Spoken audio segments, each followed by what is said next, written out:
I'm going to show you how easy it is to do long-distance live migration with F5. So there's 5 stages to this, starting with migrating the storage, and then the VMotion itself, and then Global Traffic Manager is able to clear up the connections and route everybody to the new site.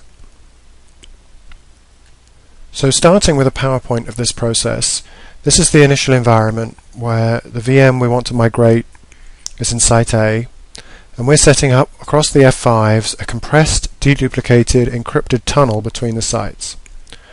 So then to start the migration, we're going to do a storage VMotion from the storage at Site A to the storage at Site B. Then at this point, the VM's still running in Site A, but its storage is now in Site B. So this is the only point where we've got suboptimal performance.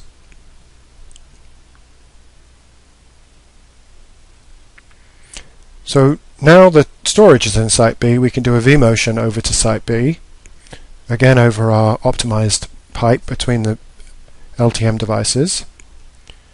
Now GTM can see that the VM is now in Site B and can send new connections directly to Site B, while existing connections now work across a thing we call an Ether IP tunnel.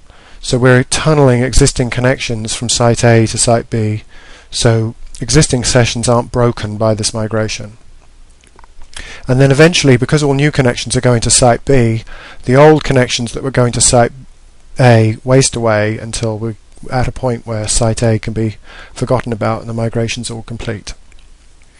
So now to look at this in the lab, I've got a WAN emulator set up for 100 megabits of bandwidth and 10 milliseconds of cumulative delay. So that's pretty realistic of a lot of people's inter-data center connectivity.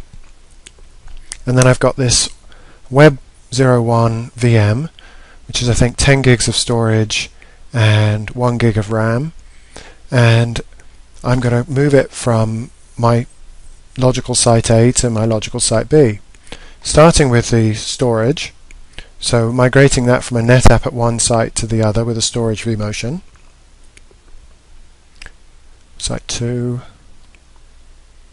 keep it thin provisioned, go. And then we can look at this at the WAN optimization dashboard on the LTM.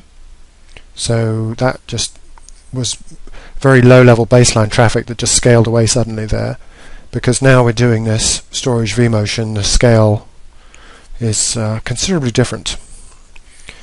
So here the important thing to see is that we've got a 100 megabit pipe, but we're actually able to send more than that in raw bits because we're doing deduplication and compression. So raw bits can end up going far higher than 100 megabits. Will do if we watch for a bit. And then down at the bottom you can see the progress within the vSphere client. And there we go, 80 megabits. I think it's 160 megabits, so it's in excess of what's actually available.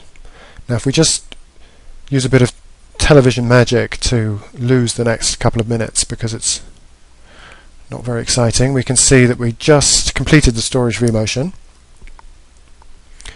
And now we can do a regular VMotion migration of the memory part. So the traffic there is now higher than it was before because we're now cross-mounting that storage across our WAN pipe all the time. So this shouldn't take very long because it's just a regular VMotion, and this host is probably using a lot less than its 1 gigabyte of RAM right now. So I think it will go pretty quick, and if we wait a moment we should see something on the graph. There we go. Oh, and it's already nearly done.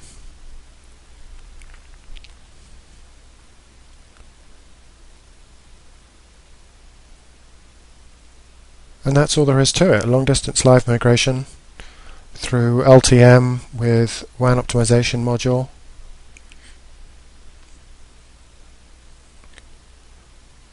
And you can see we've transmitted a lot more raw bits than we have optimized bits, because deduplication and compression has saved us a bunch.